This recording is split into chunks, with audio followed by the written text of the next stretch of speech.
Je suis Anne d'Autriche, reine de France, et voici mon histoire.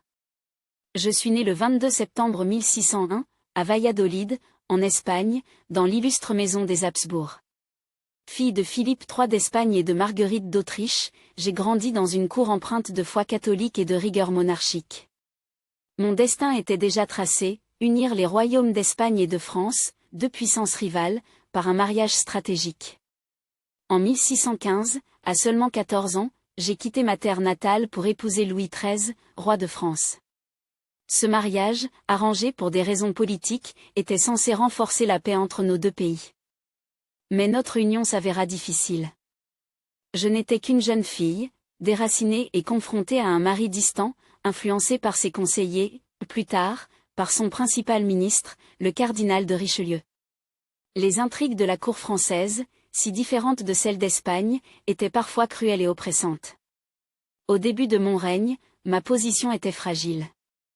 J'étais perçue comme une étrangère, et ma foi catholique faisait de moi une figure suspecte dans un royaume souvent déchiré par des tensions religieuses. Ma relation avec Louis XIII était froide, marquée par des périodes de désaccord et de silence.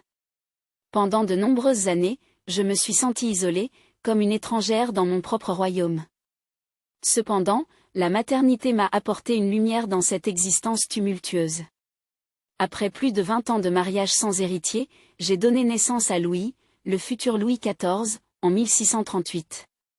Cet événement fut perçu comme un miracle et renforça ma position à la cour. On l'attribua à mon vœu à Notre-Dame de Grâce, et mon fils fut surnommé l'enfant du miracle. 2 ans plus tard, je donnai naissance à un second fils, Philippe, duc d'Anjou. Mon règne fut marqué par des luttes politiques constantes. Richelieu, bien qu'un serviteur dévoué du royaume, était souvent en opposition avec moi. Il voyait en moi une menace, et je devais naviguer avec prudence pour protéger mes intérêts. Accusé à tort de conspirer avec ma patrie d'origine, je fus surveillé de près, ce qui m'isolait davantage. Mais ces années furent aussi celles où je découvris la force intérieure qui sommeillait en moi. Malgré les tensions, j'ai appris à m'affirmer, à défendre mes enfants et à jouer un rôle plus actif dans les affaires du royaume. Après la mort de Richelieu en 1642, puis celle de Louis XIII en 1643, mon destin changea radicalement, je devins régente de France pour mon jeune fils, Louis XIV. À ce moment, je sentis le poids du pouvoir sur mes épaules. Je savais que je devais protéger le trône pour mon fils et maintenir la stabilité d'un royaume en proie à des conflits internes et externes.